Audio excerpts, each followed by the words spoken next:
किसी ने बहुत सुंदर कहा है, वाणी ऐसी बोलिए मन का आपा खोए, औरन को भी शीतल करे आप भी शीतल होए। दोस्तों नमस्कार। बहुत पुरानी बात है। एक बार एक राजा अपने मंत्री, सेनापति और सेना के साथ शिकार करने निकला। दोस्तों घूमते घूमते शाम हो गई और राजा को प्यास लगी। सारा पानी खत्म हो चुका था। तो राजा ने कहा, मेरे लिए एक लोटा पानी लेकर आओ। पहले एक सिपाही पानी की तलाश में निकला। कुछ दूर पर उसे एक कुटिया दिखाई दिया, जहाँ पर एक अंधा व्यक्ति बैठा था। पास में एक जल से भरा मटका भी रखा हुआ था। सिपाही कुटिया के पास जाकर कहा, ए अंधे, मुझे एक लोटा पानी दे दो। अंधा बहुत क्रोधित हुआ। उसने कहा, तुम्हें तो बात करने की तमीज़ नहीं है, मैं तो तुम्हें एक बूंद भी पानी नहीं दूंगा। सिपाही खाली हाथ वापस आ गया। थोड़ी देर बाद सेनापति वहाँ पर आया।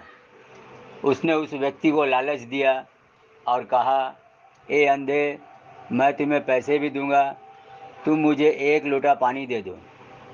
अंधा बोला, तू तो लगता है उस सिपाही का भी सरदार है। सेनापति भी वापस आ गया। अब मंत्री जाने लगा तो राजा ने कहा, रुको, मैं खुद जाऊंगा। राजा कुटिया के पास पहुंचा और मुस्कुराते हुए बोला, ए बंधु, बहुत प्यास लगी है, क्या एक लोटा जल मिलेगा, ताकि मेरी आत्मा और मेरा शरीर दोनों तृप्त हो जाए। दोस्तों उस अंधे व्यक्ति ने राजा की बात सुनते ही कहा, आप जैसे राजा का इस कुटिया में स्वागत है। आप एक लोटे की बात करते हैं, आपके लिए तो मेरा सारा आदर सत्कार हाजिर है। उसने राजा का खूब आवा भगत किया। राजा बहुत खुश हुआ पर अचंभित था। उसने उस व्यक्ति से कहा, आप तो नेत्रहीन हैं, आपने मुझे कैसे पहचाना? वह नेत्रहीन व्यक्ति मुस्कुराने लगा और कहा, हे राजन, वाणी के प्रयोग के स्तर से व्यक्ति के स्तर का पता लगता है। उसने आगे कहा, हर व्यक्ति, चाहे वो गरीब हो, चाहे वो अमीर हो, चाहे वो मोटा हो, चाहे वो पतला हो, चाहे वो छोटा हो, चाहे वो बड़ा हो, सभी अपने जीवन में सम्मान चाहता है।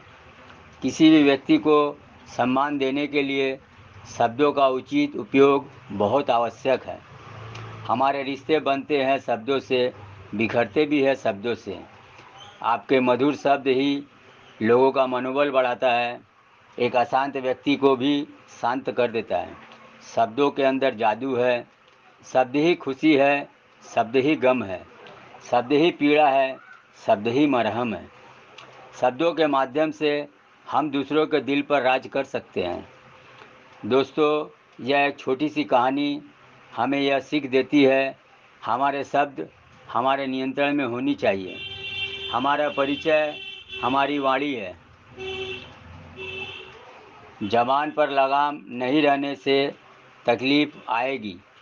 आप ये नहीं समझ लेना आप कुछ भी बोल सकते हैं, कोई भी शब्द प्रयोग कर सकते हैं। Everybody has to be limits of words and manners. शब्दों को संभाल कर बोलिए, इसे वाणी विवेक कहते हैं।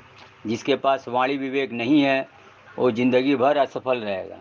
किसी ने कहा है, संसार में मनुष्य एकमात्र प्राणी है जिसका जहर उसके शब्दों में है। Happy day for all viewers. Thank you. Ramesh Pal, Kolkata.